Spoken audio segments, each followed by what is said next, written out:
কি সুন্দর উত্তর। দুই জেনারেশনের মধ্যে তুলনা।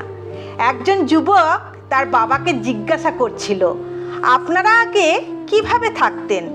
শীতাতপ নিয়ন্ত্রণ যানবাহন নেই, ওয়াইফাই নেই, কোনো ইন্টারনেট নেই, কম্পিউটার নেই, অনলাইন শপিং নেই, টিভি নেই, মোবাইল ফোন নেই, শপিং মল নেই, মাল্টিপ্লেক্স নেই।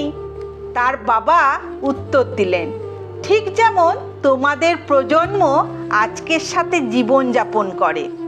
প্রার্থনা নেই, সমবেদনা নেই, সম্মান নেই, কোনো শ্রদ্ধাবোধ নেই, কোনো চরিত্র নেই, লজ্জা নেই, বিনয় নেই, সময় পরিকল্পনা নেই, খেলাধুলা নেই, পড়া নেই। আমরা যারা 1940 থেকে 1980 সালের মধ্যে জন্মগ্রহণ করেছি তারাই ধন্য।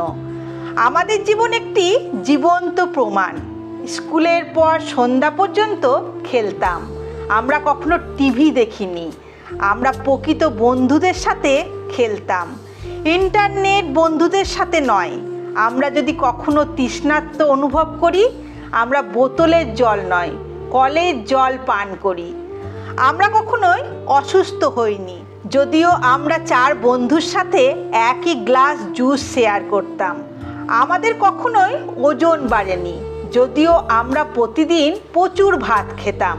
খালি পায়ে ঘোরাঘুরি করেও আমাদের পায়ে কিছুই হয়নি। আমাদের মা ও বাবা কখনোই আমাদের সুস্থ রাখার জন্য কোনো সাপ্লিমেন্ট ব্যবহার করেননি। আমরা নিজেদের খেলনা তৈরি করতাম এবং সেগুলো দিয়েই খেলতাম। আমাদের বাবা মা ধনী ছিলেন না, তারা আমাদের ভালোবাসা দিয়েছেন, পার্থিব উপকরণ নয়। আমাদের কখনোই cellphone, DVD, PlayStation, Xbox, video game, ব্যক্তিগত কম্পিউটার, ইন্টারনেট চ্যাট ছিল না। তবে আমাদের প্রকৃত বন্ধু ছিল। আমরা আমাদের বন্ধুদের বাড়িতে বিনা আমন্ত্রণে যেতাম এবং তাদের সাথে খাবার উপভোগ করেছি। আমরা হয়তো কালো এবং সাদা ফটোতে ছিলাম, কিন্তু সেই ফটোগুলিতে রঙিন স্মৃতি খুঁজে পেতাম।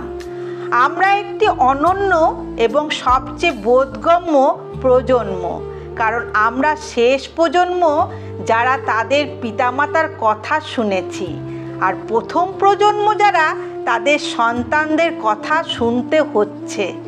আমরা একটি সীমিত সংরক্ষণ।